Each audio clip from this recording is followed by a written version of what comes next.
Bonjour à toi, tu veux écrire un roman historique mais tu n'as pas de diplôme d'historien en poche? Bonne nouvelle, moi non plus. Et pourtant, j'ai écrit Retrouve-moi à Neverland, un roman ancré sur plusieurs décennies allant de 1860 à 1937 et inspiré de la vie de l'auteur de Peter Pan. Alors aujourd'hui, je vais te livrer mes 5 meilleurs conseils pour reconstituer une époque sans être historien et 3 erreurs à éviter absolument. On commence tout de suite avec la vie quotidienne. Les grandes dates, c'est bien, mais ce qui rend ton roman vivant, ce sont les petits détails. Comment on s'habille, qu'est-ce qu'on mange, comment on se déplace. Que dit-on au petit déjeuner? D'ailleurs, est-ce qu'on parle durant le petit déjeuner ou est-ce qu'on lit plutôt le journal? C'est dans la banalité que ton lecteur s'émerge dans l'époque. Il est important aussi de s'appuyer sur des sources variées. Pas besoin de livres poussiéreux à la bibliothèque. Tu peux combiner des biographies, des journaux d'époque, des documentaires sérieux bien entendu, des archives qui sont numériques comme sur Internet Archive où c'est numérisé, des catalogues d'objets anciens ou des publicités d'époque. Et oui, ça peut, selon l'époque, si la télévision était déjà dans le quotidien. Choisis un ancrage historique clair. Pose-toi la question. À quel moment exact se passe mon histoire? Pas au début du XXe siècle, mais Londres de 1937. Ça change tout. Les technologies, les mentalités, les événements récents, notamment qui peuvent être visibles dans la presse ou non, ça va changer beaucoup de choses. Et ça sera beaucoup moins vague. Pense comme quelqu'un de l'époque. Le plus gros piège, faire penser à tes personnages comme des gens d'aujourd'hui. Ce qu'on trouve romantique ou choquant en 2025 ne l'était pas forcément en 1880 par exemple.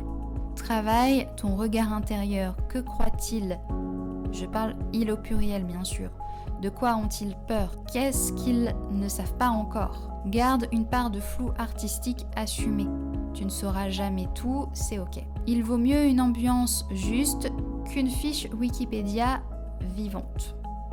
Ce qui compte, c'est la cohérence interne, pas la perfection encyclopédique. Attention, je vais commencer à énumérer les 3 erreurs surtout à ne pas faire pour ce type de récit.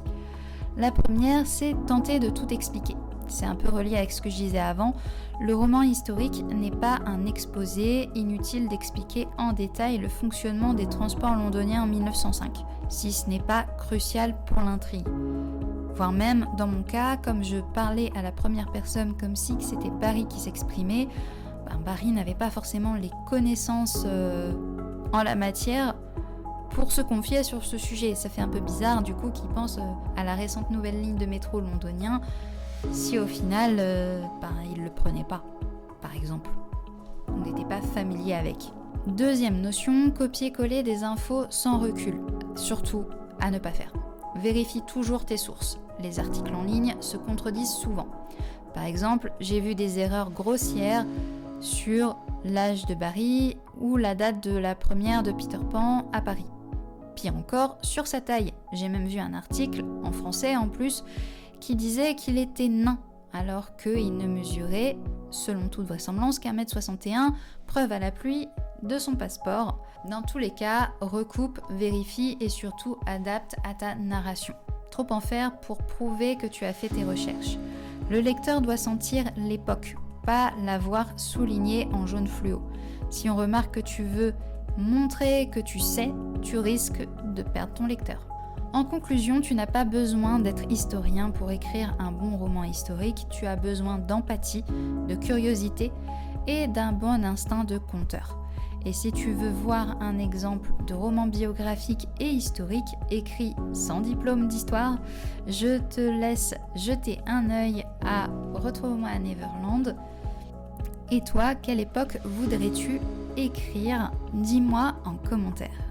Abonne-toi si ce genre de coulisses d'écriture te plaît et j'en posterai d'autres bien entendu. À très vite. Bisous.